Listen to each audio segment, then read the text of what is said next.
All right, let's jump right in. India is in the middle of a truly massive educational reboot. I mean, we're talking about one of the most ambitious projects on the planet. The goal? To completely change how tens of millions of students learn, and to finally move beyond a system that's been stuck in the past for decades. So today, we're going to break down what this huge shift is all about. And this quote right here, from India's National Education Policy 2020, it says it all. This is the heart of the matter. It's basically a declaration of war on the old way of doing things, an admission that the system has to change. It's about moving away from just memorizing things to actually understanding them. This is the mission.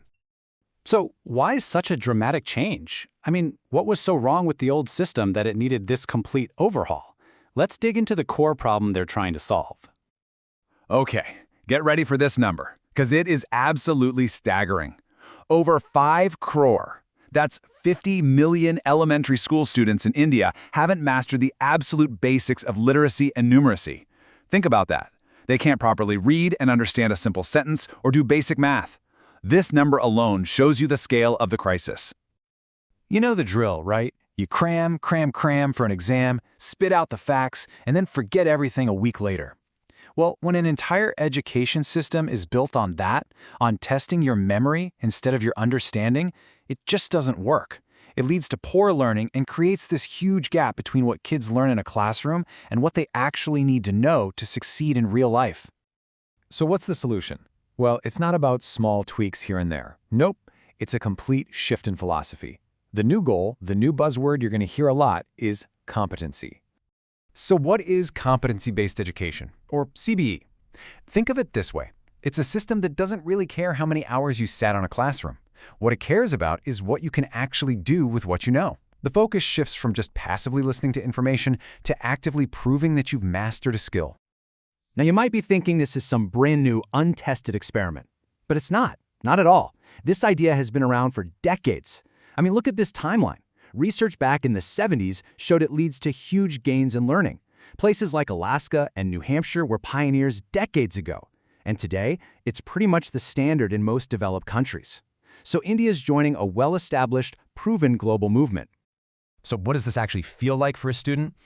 Well, instead of just memorizing a math formula because you have to, you'll now understand why that formula is important, and more crucially, how to use it to solve a real problem. It connects learning to purpose. Simple as that.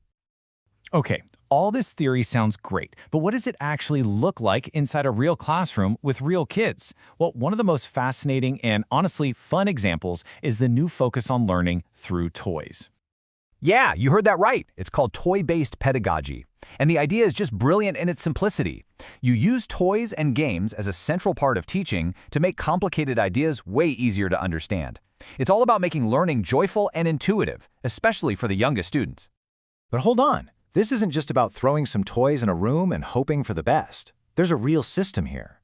A teacher first identifies the concept they need to teach. Then, they define the specific skills the child should learn. They set a clear goal, and only then do they select the perfect toy or game to get the job done. It's play, but it's play with a purpose.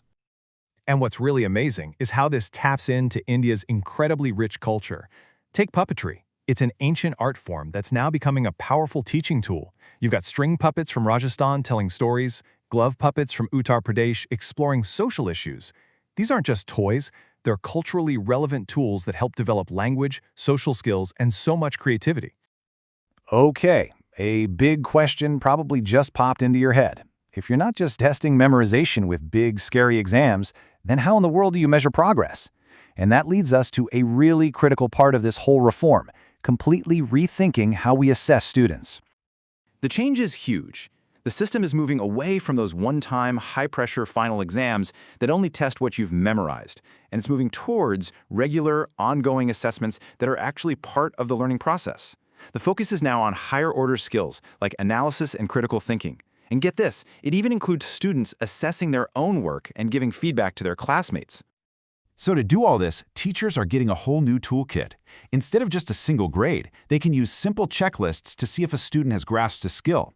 They'll use rating scales to measure how well they've achieved it. And they'll use things called rubrics, which are just really detailed, clear guides on what good work actually looks like. It's a much more complete and helpful way to track real progress. So, let's pull it all together. We've seen the problem with rote learning, the new philosophy of competency, the cool tools like toys, and the new ways of assessment. But what's the ultimate goal here? What's the big why? Well, it's about getting students ready for the world they're actually going to live and work in. At the end of the day, the vision is to stop creating students who are just good at taking tests.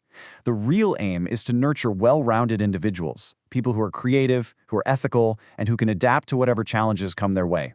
Because we all know the world is changing faster than ever. And these are the kinds of skills we're talking about. It goes way beyond traditional academics. It's about building a solid foundation in things like collaboration, digital literacy, problem solving, and ethical reasoning. These are the competencies that are absolutely essential for success in the 21st century world. Which brings us to the final critical question. This entire reboot is a massive bet on a new kind of education, one that's more human, more creative, and just more joyful. But can an approach that's rooted in things as simple as puppets and games, can that truly build the future of an entire nation? The answer to that is going to shape a generation.